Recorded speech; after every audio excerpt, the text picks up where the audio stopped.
So and you can use it for police fire to go fly out to a disturbance.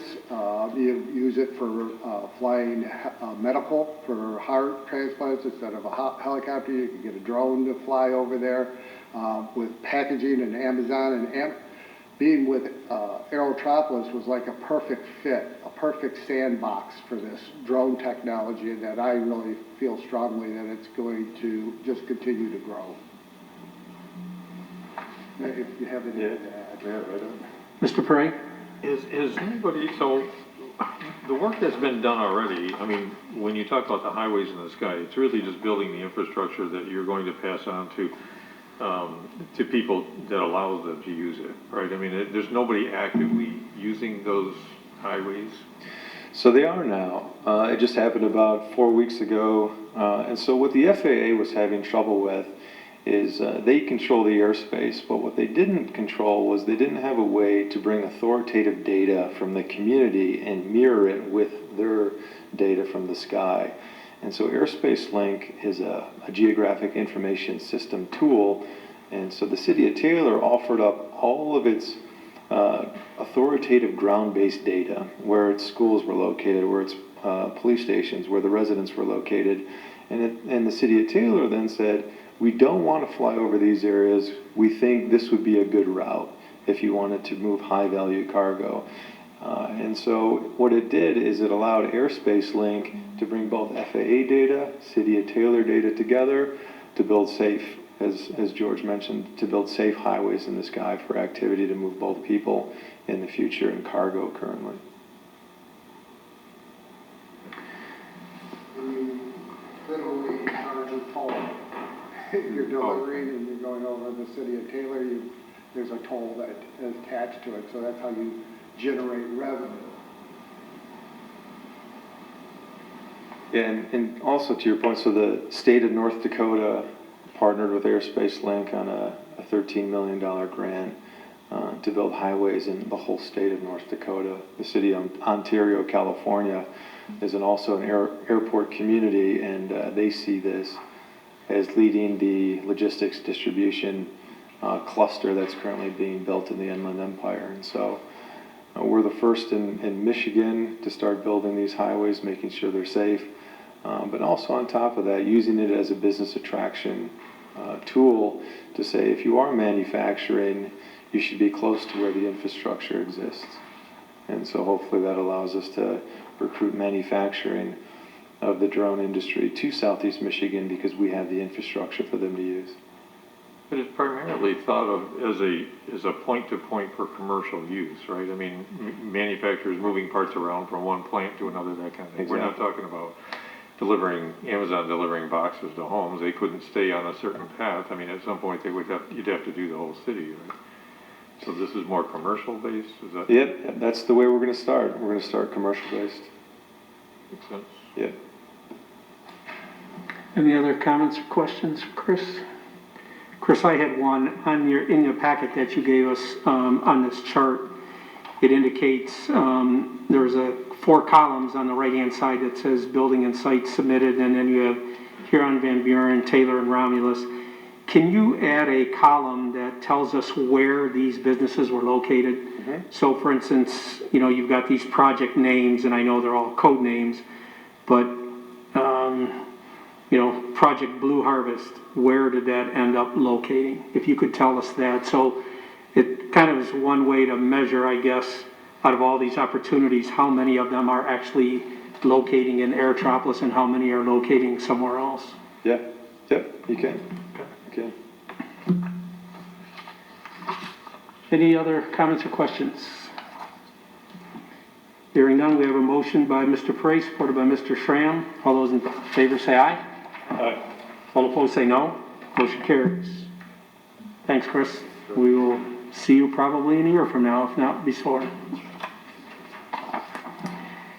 Next item on the agenda is item number 6, which is a motion to approve the Michigan Municipal League membership annual dues for the fiscal year 2020 and 2021 for the amount of $14,242.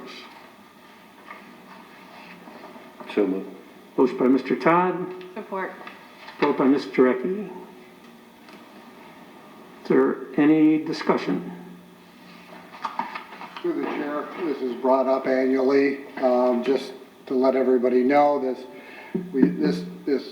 does advocacy, education training, executive search, pacemaking. It's a resource for economic development, HR, for the city of Taylor, basically. Actually, if new board members come on, they even have training classes for new board members to make sure that they understand that, you know, working with the government, all the do's and don'ts. So it's just a good tool.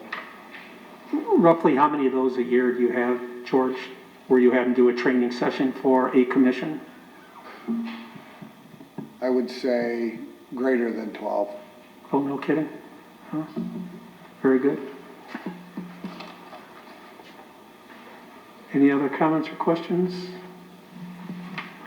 Hearing none, we have motion by Mr. Todd, supported by Mr. Rucky. All those in favor say aye. Aye. All opposed say no. Motion carries. Item number 7 is a motion to approve global building maintenance low bid for restroom renovation on hole number 5 at the Taylor Meadows for the amount of $81,500 plus a 10% contingency for an amount not to exceed $89,650. Motion by Mr. Schramm, Support. support by Mr. Todd.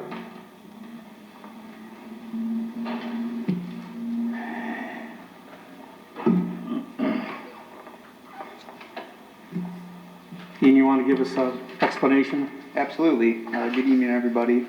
This is out in the 5th hole, Taylor Meadows. Restroom building out there. Also has a storage area right now. It's in really bad shape. One of the restrooms isn't even working properly at this time, so this is basically just a full revamp of that bathroom. Specs on here included a alternative bid where we were going to take the storage room out because I'm sure at one point when it was built years and years ago it had a function, now it doesn't. So what we want to do is make a larger shelter area for storms or rain, anything else out there. We have a portage on there right now, and the building is just in terrible shape. I don't know if any board members seen it. It is just an embarrassment to the city of Taylor. And we're actually doing this right. We're going to put a metal roof on it, so we'll be low maintenance. Won't have to worry about it for quite some time. How long has it been closed? Probably since This- I've been here. So. Well, I was going to say probably, 8 months, 9 months. We have the portage on out there. The one restroom was working for a large portion of that time. And then between that and the portage on, it was enough to still, have adequate restrooms in the quarters. Even though it doesn't look good, it still functions as a place people could use it. It is in very rough shape. You've tried to use it. But I play there in a league every Monday, so believe me, I know that hole. Mr. Philo. The area you're referring to as a storage area used to be the concession area? Correct.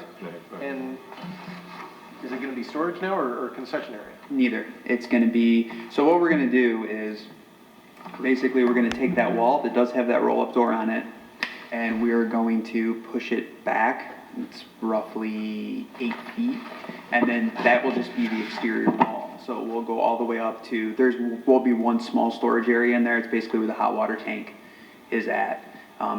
We just don't have a need for it out there right now. We figure with the extra shelter, it's more beneficial to us and to the golfers. So that extra space would be used for shelter? Yes, correct. Mr. Prey. Sorry, not familiar with some of the acronyms here on the building materials. So this is not gonna, it's still gonna be basically a wood structure? No, it's going to be metal siding with a metal roof. Okay. Yep. The maintenance level will go down significantly. The concrete around the outside too is shifted quite a bit. It's also not up to code, which is why we made sure to specify to put, larger concrete in there. Yes. Just you're walking on there, very narrow. I walk what's the schedule with getting this done? Actually, Richard Miller in purchasing called me earlier and said that he spoke to the contractor that is the low bid and said he could start demoing it as soon as the end of this week. And projected finish and completion opening? Before the end of the golf season, as long as weather cooperates. Yeah, he seemed to think it would go very quickly. Unfortunately, Taylor Meadows closes at the end of October, so it will not get a lot of use this year. But going into the beginning of next season, we'd be ready to go.